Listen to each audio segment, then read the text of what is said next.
to chapter 2 on how to lose weight and keep it off forever by reprogramming your mind. And then this chapter, we're going to learn how the mind works. Okay? Let me explain to you about the mind. The mind is incredible. The mind is just like a computer. That's basically exactly how it is. You can compare it to a computer because it works. They actually pattern a computer after the mind. So your mind is like a computer. It's, let's say, for example, you get a brand new computer and it's no programs or anything on it. It's just a plain computer. That's how you come into this world with your mind. Your mind is a blank, nothing on in your mind. It's completely blank. And the same way with the computer, when a computer is blank, it does nothing. It just sits there. But if you want it to do something, you have to add a program to it. So let's say you want to type out documents. In order to do that, you have to have a program for documents. You can get a program. You can go to Microsoft and get a Word document program. You can go to Google Docs. You get those, and there's a lot of document programs. But in order for your computer to have the ability for you to create documents on it, somebody has to upload that program into the computer. And what that program is it says, hey, somebody did some coding and it says like, hey, open up, let the person be able to type and put whatever information, let them save this document and use it. They can share it, whatever. But this program had to be written by somebody. Somebody did some coding and created this document program. Or let's say it's Excel. You need a spreadsheet. There's a lot of spreadsheet documents. Until you input that information on your computer, the computer will not be able to do any kind of spreadsheets unless you have that program. Same way, your mind works exactly the same way. While it's a blank sheet, there's nothing on it when you're born. When programs are added into your mind, that's when you're able to do certain things. Let's say, for example, when you first learn how to walk or crawl. Crawl is the first thing that you learn how to do, basically. Well, sit up. When you first learn how to sit up. When you're born, you see people sitting up, and at first you can't do it. You don't have the ability to do it. Your bones aren't strong enough to do it. You may try. A lot of times you see children, little infants trying to pull themselves up to sit. And the only reason they learn that there's something called sitting up is because they've seen people sitting up. People have been sitting up. So they see this, they know it's something that they can do. So their mind is saying, hey, there's such thing as sitting up. You can do it too. So they keep practicing it and practicing it until one day they're able to sit up and it's no problem. Then from that moment on, they can sit up all the time or walk. When the child first learns how to walk, it's a program that they're learning. They see people walking. In their mind, they're seeing that other people are walking. So if other people are walking, therefore I must be able to walk too. But how are they doing it? They're putting one foot in front of the other, one foot in front of the other, one foot in front of the other. Okay. And then at a certain age, when they start recognizing walking, this program will start to be inputted into their mind. They can walk. So they'll get up and they'll start walking. And after they learn it, they practice for a little while, they fall down a couple of times. Then after they get it, become good at it by repeating it, they keep doing this repetition, they keep learning it until they learn how to do it. And after that, they can walk forever. That's it. They programmed it into their mind. So now they don't even have to think about it. They can get up and walk. That's how everything works in your mind. Your mind is created by repetition. When things are repeated over and over again, your mind picks up on it, and then it becomes a part of who you are. It's programmed into your mind. Remember I told you earlier in the other chapter that your mind is what's connected to the universal power, to God, to the creator, to higher power. That's because your mind, or a part of your mind, is your spirit. Your mind is what we call the spirit. So the spirit is the part that's connected to infinite wisdom. So the infinite wisdom that's in your mind, it's what makes things in your body work without you thinking about it. Your blood flows through your veins. You don't have to think blood flow through my veins. You don't have to think that. Your spirit will automatically, or your mind will automatically have those things work for you. For example, let's say that you're working on something. Let's say this happened to me just the other day. I was cutting up some carrots and I cut my hand, and I actually cut a chunk of skin out of my hand. I don't know if you can see it, but see right there. Anyway, I cut a piece of skin out of my hand maybe about a week ago. But because my programming in my body knows that there should be skin there, when the skin is cut off, eventually it grows right back to where the skin was. And I don't have to think about that. I don't have to make my skin go back. It just did it because of the creator in me, because my subconscious mind is programmed, or my mind is programmed, that there should be a piece of meat here. So a piece of skin and meat, even though I chopped it off, it programmed it right back into place. Now, right now, it doesn't look 100% because it hasn't been long enough, but eventually that little scar that's still there, that'll be gone. And you would never even know that I cut myself, because my mind has been programmed that this is the way my body is supposed to look. I'm supposed to have a piece of skin there. So it will do everything in its power to put that piece of skin right there.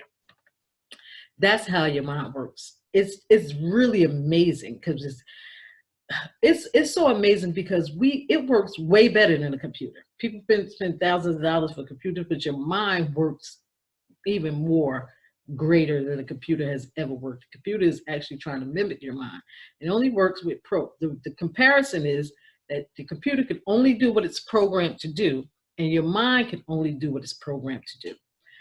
But your mind is programmed to do so many things. Like, your body can heal itself. If you're sick for something, your body can heal itself. If you don't have to have a bunch of medications to heal your body will heal itself on its own. It just does, because it's programmed to do that way, because your mind is a creator. You connected to the universal power, you're connected to the creator, and so you can do these things. Your body will automatically do these things on its own.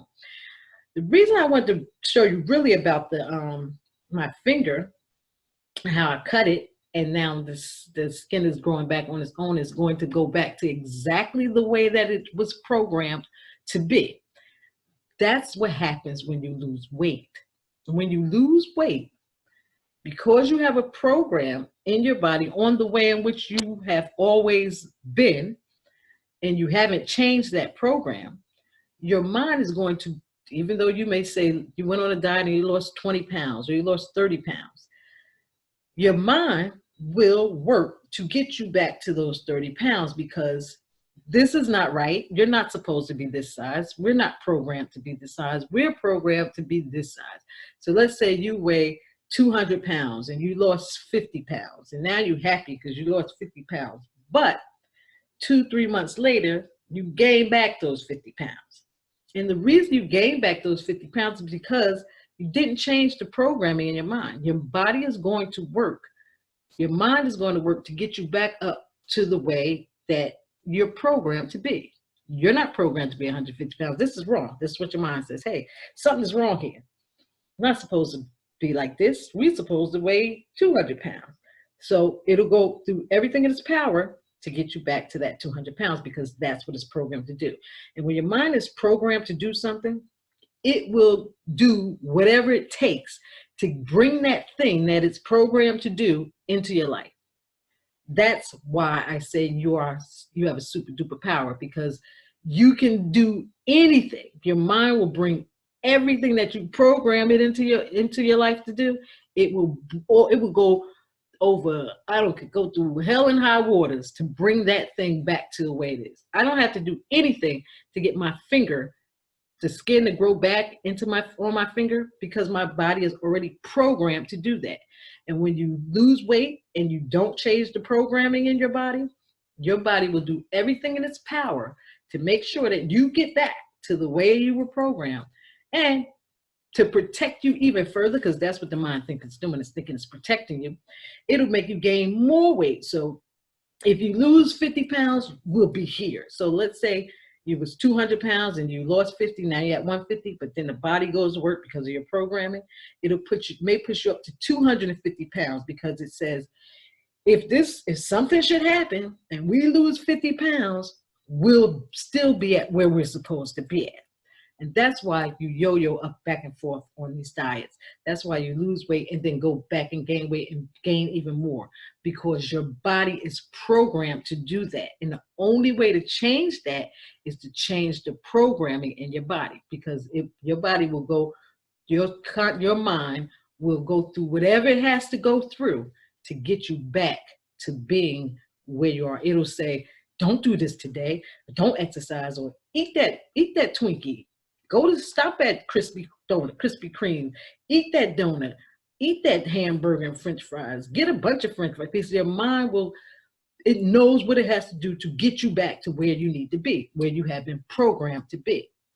The only way to change that, the only way to lose weight and keep it off, is to learn how to get rid of that program. You got to rewrite that programming that's already in your system, and you have to replace it with new programming. That's the same thing with the computer.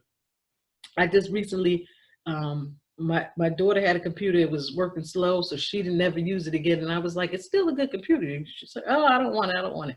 So I took the computer, I got rid of everything that's on it. I uploaded new software, and now the computer is like new again, because I wiped out the old data and I replaced it with new data. And now her computer is fast. And now she wants the computer again because it's fast. But see, that's what you have to do. You have to eliminate the old programming. If you don't eliminate the old programming in your mind, you're going to always remain, or you're going to always have that yo-yo diet effect. You're going to lose weight, then your mind's going to kick in and say, hey, this is not how we're supposed to look. We're supposed to look like this. That's what we're programmed to do. So it'll do everything in its power to get up there. So that's why I want you to understand who you are. And that's why I just want you to understand how your mind works. We're going to go a little bit deeper in the next chapter, because we're going to teach you about the conscious mind versus the subconscious mind, and how important it is that you get both of these minds to work together, so that you can start to be the creator that you are, so that you can start seeing all of the areas in your life that you may not have been aware of, that you were programming your mind to believe and do, and you can start changing those things. It works with everything. Let's just give a quick example. Let's say that you grew up poor and in poverty. So you have the mindset of a person that's poor. You believe that, you say things like, I'm broke, or I'll never be able to afford this. That's you programming your mind, and your mind will make sure that you'll never be able to afford this, and that you'll always remain poor, and that you'll always remain broke, because of the programming that you've done to your mind. So let's say you had a windfall. You see it all the time with lottery winners. People who've been poor all their life, broke, have no, they don't have much. And then they all of a sudden have all of this wealth because they won a lottery. They won $5 million in the lottery. And 5 years later, they're worse off than they were. They're poorer than they were. They have no more money.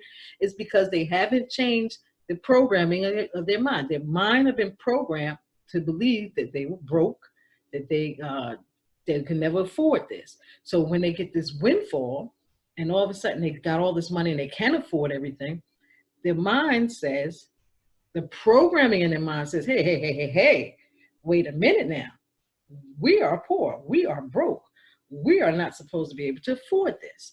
So it'll go do everything in its power to make sure that you become poor, that you stay poor. Because right now, you are going against the programming. You can't be rich. You can't afford that. What? $1,000 for shoes? $1,500 pocketbook? No. You can't afford that. We're broke. And that's why the program, until you learn to change that programming, you're going to always stay broke. You're going to always stay overweight, because you need to get rid of that programming. And that's what you're going to learn. In the next chapter, we're going to start off by teaching you how, how the mind works, this conscious mind versus the subconscious mind. Because those are two important things that you have to understand in order to start changing your life and losing that weight and keeping it off forever by reprogramming your mind. So I'll see you in the next chapter.